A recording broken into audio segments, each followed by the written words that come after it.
supported by fire from Company H on the island and a platoon of Company E at the tip of the village finger, they were to engage the enemy with fire, thereby masking the bridge and permitting the planks required to make it usable to be laid in safety. As soon as the planks were down, the rest of Company K would dash across the bridge in single file and would be followed by Company I and Company L in that order.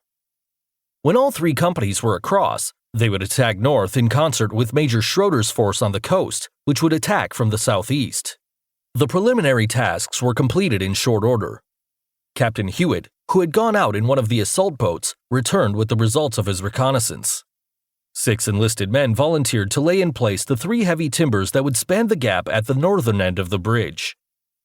Commanding the assault boats, First Lieutenant Clarence Riggs of the 3rd Battalion's Ammunition and Pioneer Platoon quickly moved them into position in some heavy foliage off the southern side of the island. The rest of the 3rd Battalion, guided by Colonel Rogers, began moving forward to the bridge area from the center of the island.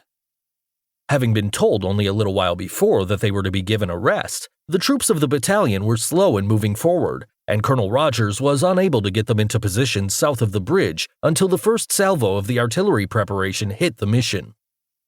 The time was 17:20. As the first artillery salvo went down, the boats pushed off from their hidden positions. The troops had been misdirected by Captain Hewitt, however. Instead of going around the island and landing on the east side of Entrance Creek, they tried to land on the mission finger. The platoon of Company E on the village finger mistook them for the enemy and opened fire on them, as did the Japanese. Lieutenant Riggs's boat, in the lead, swamped and sank. Although Riggs could not swim, he somehow reached shore and managed to stop the firing from the village finger, but it was too late. Most of the boats had already been sunk in the shallows. Fortunately, no one was killed or drowned. Things had also miscarried at the bridge.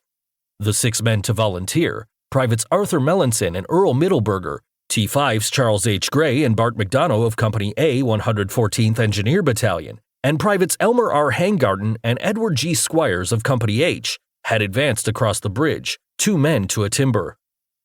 Amid heavy fire from the opposite shore, they dropped the 3 timbers in place, and all except Middleburger, who was killed on the bridge, lived to tell the tale. As soon as the timbers were in place, Company K started crossing. Scarcely had the first 2 men reached the northern end of the bridge when the newly laid planks fell into the stream because of the weakness of the pilings at the other end of the bridge. The 2 men, one of them wounded and neither able to swim, hid under the bank on the other side of the stream, only their heads showing. They were rescued the following night by First Lieutenant William H. Bragg, Jr., commanding officer of the mortar platoon of Company H, and 3 enlisted men of the company, who swam across the creek to save them. The new plan.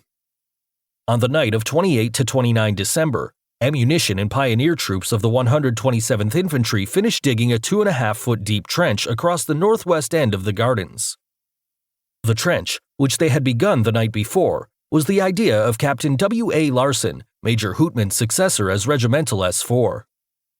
Early on 29 December, it went into use as a route by which supplies were brought forward and the wounded were carried back.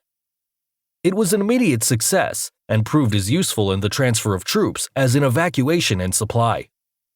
Later the same morning, the original Urbana force,